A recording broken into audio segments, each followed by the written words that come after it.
یاد رکھیے کل قیامت کے دن اللہ کے رسول صلی اللہ علیہ وسلم سے ملاقات ہوگی، آقا کا سامنا ہوگا اور وہ ہم سے ہر ایک سے یہ سوال پوچھیں اس امانت کے بارے میں، سوال کریں گے ہم کیا جواب دیں گے آپ کو؟ بازاروں کو تو ہم نے آباد کر دیا، دنیا کی محفلوں کو زینت بخش دی، سنیما گھروں کو رونق بن گئے، جوئے اور شراب کے قلب ہم سے آباد ہو گئے، لیکن اے مسلمانوں ہماری مسجدیں ویران ہو گئی، خانقاہوں کو ہم بھول گئے، اصلاحی مجلسوں سے ہم نے اپنا رشتہ منقطع کر لیا اور بزرگوں کی محفلوں سے اپنا رشتہ ختم کر لیا اور نماز جیسے اہم عبادت کو ہم نے پس پشت ڈال دیا۔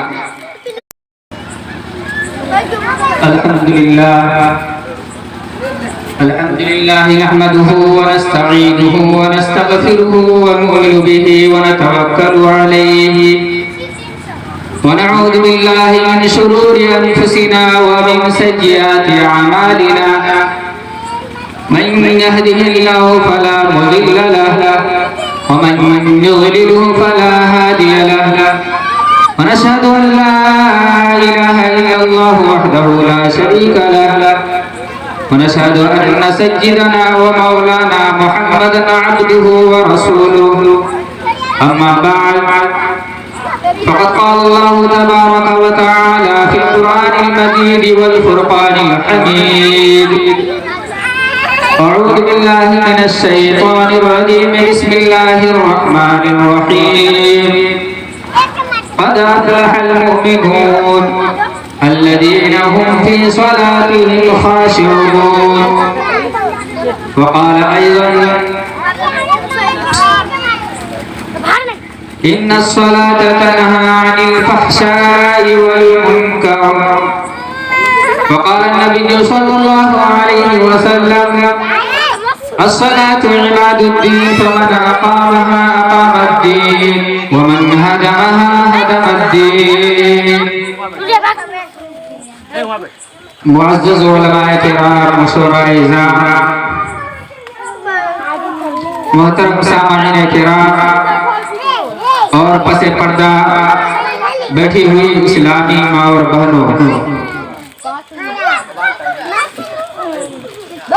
آج کو اصل بیان حضرت الحاج مولانا محمد مشتاق احمد صاحب مظاہری کا ہونا ہے۔ میں چند منٹوں کے لیے آپ کے درمیان آ گیا ہوں۔ بہرحال ابھی آپ حضرات کے ساتھ ہیں، میں نے قرآن کریم کی چند آیتیں اور نبی پاک صلی اللہ علیہ وسلم کی ایک مبارک حدیث پڑھی ہے جس کے اندر مذہب اسلام کی سب سے اہم عبادت نماز کا تذکرہ کیا گیا ہے۔ ان ارشادات و فرمودات میں مذہب اسلام کی سب سے اہم عبادت نماز کا تذکرہ کیا گیا ہے، اس پر مرتب ہونے والے فوائد اور ثمرات کی نشاندہی دی گئی ہے۔ نماز پڑھنے والوں کو خوشخبری دی گئی ہے اور نماز سے غفلت اور لاپرواہی برتنے والے کو سختی اور سزا سے ڈرایا گیا ہے، اور یہ اشارہ کیا گیا ہے کہ اے لوگوں، محشر کا دن بڑا سخت اور جان لیوا ہوگا، محشر کی گھڑی انتہائی دشوار گزار اور جاگزن ہوگی، اور اس دن سب سے پہلے نماز کے متعلق پوچھا جائے گا۔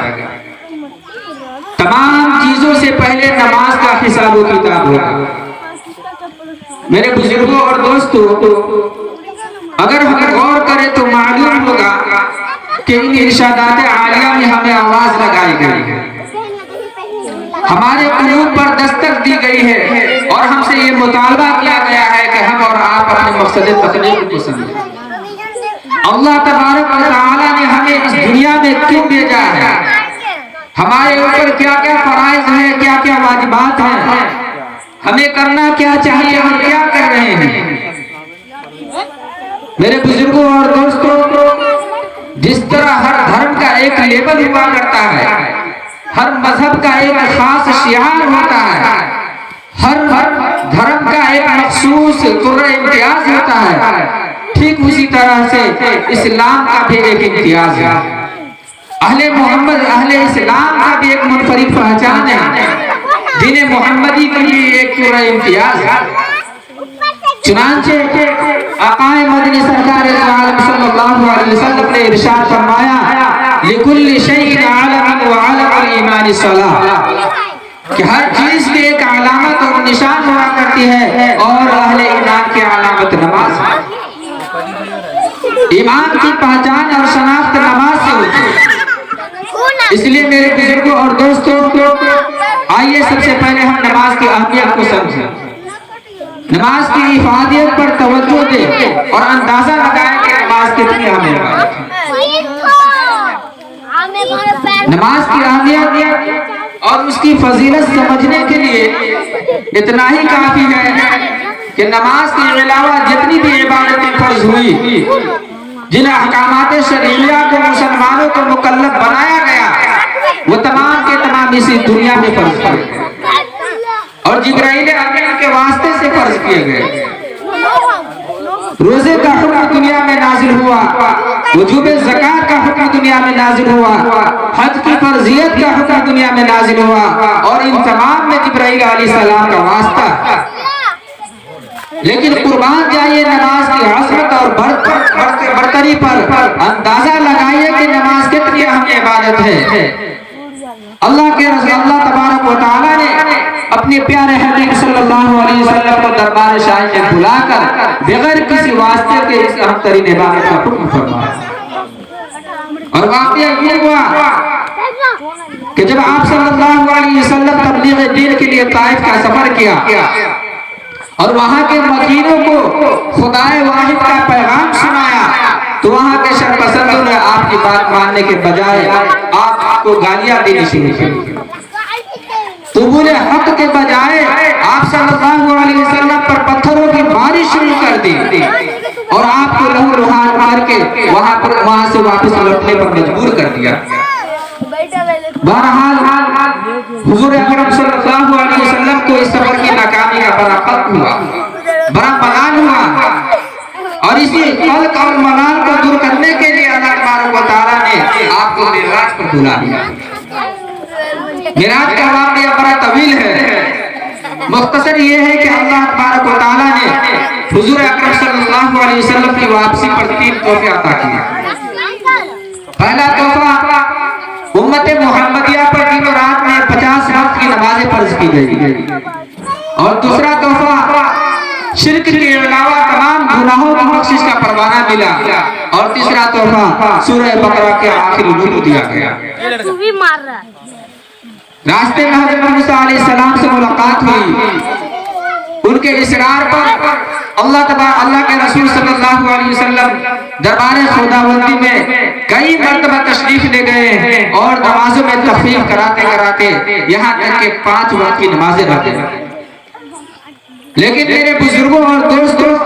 اللہ کا فضل و کرم دیکھیے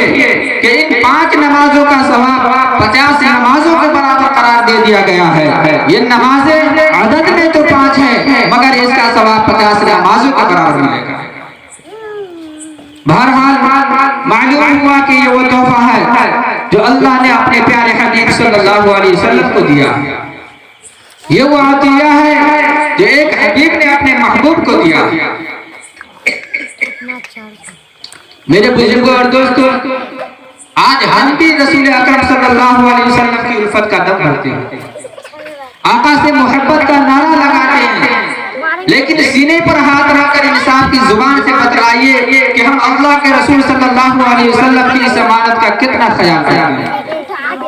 آقا کے اس تحفے کا کتنا پاس رکھتے ہیں۔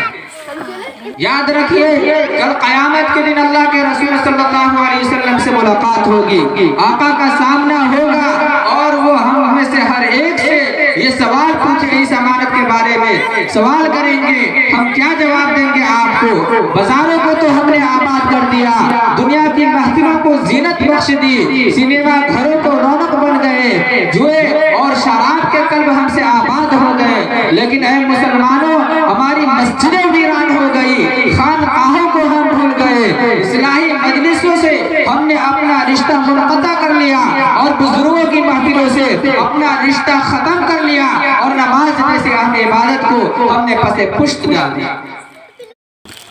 حالانکہ قرآن کریم نے بار بار ہمیں بیدار کیا ہے، ہماری غفلت و لاپرواہی پر ماتم کرتے ہوئے ہمیں احساس دلایا ہے کہ اے لوگوں، نماز کی اہمیت کو سمجھو، نماز کی افادیت پر توجہ دو، اس میں بڑے فائدے ہیں۔ چنانچہ قرآن سے پوچھئے، قرآن بتلائے گا اِنَّ الصَّلَاةَ تَنْهَىٰ عَنِ الْفَحْشَاءِ وَالْمُنکَرِ کہ نماز برائیوں سے روک دیتی ہے، لغویات اور منکرات سے بچا لیتی ہے۔ دوسری جگہ اعلان ہوتا ہے قَدْ أَفْلَحَ الْمُؤْمِنُونَ الَّذِينَ هُمْ فِي صَلَاتِهِمْ خَاشِعُونَ کہ خشوع اور خضوع کے ساتھ نماز پڑھنے والے مومنوں کو کامیابی کی بشارت دی گئی ہے۔ اور یہی نہیں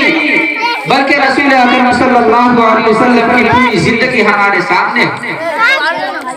احادیث کا ذخیرہ موجود ہے۔ اگر ہم مطالعہ کریں تو معلوم ہوگا کہ حضور اکرم صلی اللہ علیہ وسلم کے قلب و جگر میں نماز کی کتنی اہمیت اور وقت تھی۔ میرے بزرگوں اور دوستوں، روایتوں میں آتا ہے کہ آپ صلی اللہ علیہ وسلم کے وصال کا وقت قریب ہے، آپ اس دنیا سے تشریف لے جانے والے ہیں اور اس حالت میں بھی نماز کی تاکید فرما رہے ہیں، نماز کے اہتمام کی تلقین کر رہے ہیں۔ چنانچہ حدیث کے الفاظ ہیں الصلاۃ وما ملکت ایمانکم کہ اے لوگوں، نماز کا اہتمام کرنا، نماز کا خیال کرنا، ہر حال میں نماز ادا کرنا، ہر کام کو نماز پر مقدم رکھنا، وما ملکت ایمانکم اور اپنے غلاموں کی رعایت کرنا، تم اپنے ماتحتوں پر شفقت اور نرمی کا برتاؤ کرنا۔ حدیث میں آتا ہے الصلاۃ وما ملکت ایمانکم الصلاۃ عماد الدین فمن اقامها اقام الدین ومن هدمها هدم الدین کہ جس طرح کسی عمارت کے لیے ستون کی ضرورت پڑتی ہے، چھت کے لیے کھمبے اور سہارے کی ضرورت پڑتی ہے، بغیر ستون کے کوئی عمارت قائم نہیں رہ سکتی، کھمبے کے بغیر کوئی چھت کھڑی نہیں رہ سکتی، ٹھیک اسی طرح سے نماز کے بغیر دین قائم نہیں رہ سکتا، نماز کے بغیر دین میں پختگی نہیں آ سکتی۔ یہی وہ عبادت ہے جس سے متعلق آقا مدنی سرکار دو عالم صلی اللہ علیہ وسلم نے ارشاد فرمایا قرۃ عینی فی الصلاۃ کہ میری آنکھوں کی ٹھنڈک نماز میں، نماز سے میرے قلب کو تقویت اور راحت ملتی ہے۔ اور حقیقت بھی یہی ہے کہ جسے نماز کا لطف و سرور حاصل ہو جاتا ہے اسے نماز پڑھے بغیر چین نہیں ملتا۔ میرے بزرگوں اور دوستوں، اگر ہم کائنات میں غور کریں، دنیا کے نظم و انتظام کو دیکھیں تو بآسانی ہمیں نماز کی حقیقت معلوم ہو جائے گی۔ بتلائیے ذرا کہ اگر کوئی آقا اپنے غلام کو کسی کام کا حکم دے اور وہ نہ مانے، استاد اپنے شاگرد سے کسی کام کے لیے کہے اور وہ ٹال دے، باپ اپنے بیٹے سے کسی کام کو کہے اور وہ نہ کرے، ذمہ دار شخص اپنے ماتحتوں کو کوئی ہدایت دے اور نہ مانے، بتلائیے کیا ہوگا؟ آقا غلام کو بھگائے گا یا نہیں؟ استاد شاگرد سے خفا ہوگا یا نہیں؟ باپ بیٹے سے ناراض ہوگا یا نہیں؟ ذمہ دار شخص کو ماتحتوں سے نفرت ہوگی یا نہیں؟ میرے بزرگوں اور دوستوں، سوچئے جب ہمیں ایک حق نہ ملنے پر ملال ہو رہا ہے، قلق ہو رہا ہے، ایک بات نہ ماننے پر ہم شور اور واویلا مچانے لگتے ہیں، تو وہ خدا جو سارے جہاں کا بادشاہ ہے، وہ اللہ جو ہماری نافرمانیوں کے باوجود ہمیں روزی دے رہا ہے، اگر ہم اسی طرح ان کے واجبات اور فرائض کو ترک کرتے رہیں تو کیا سمجھتے ہیں آپ اللہ تعالیٰ ہم سے ناراض نہیں ہوں گے؟ اللہ ہم پر اپنا قہر نازل نہیں فرمائیں گے؟ رحمتوں کی بارش ہوگی، برکتیں باقی رہیں گی؟ نہیں، ہرگز نہیں۔ ان بطش ربک لشدید کہ اللہ کی پکڑ سے نہیں بچ سکتی، اللہ کی پکڑ بڑی مضبوط اور سخت ہے۔ میرے بزرگوں اور دوستوں، آج ہم لوگوں نے عظیم ذہن بنا لیا، ہمارا یہ عقیدہ بن گیا ہے کہ اگر ہم دکان بند کر کے نماز پڑھنے کو جائیں گے تو ہماری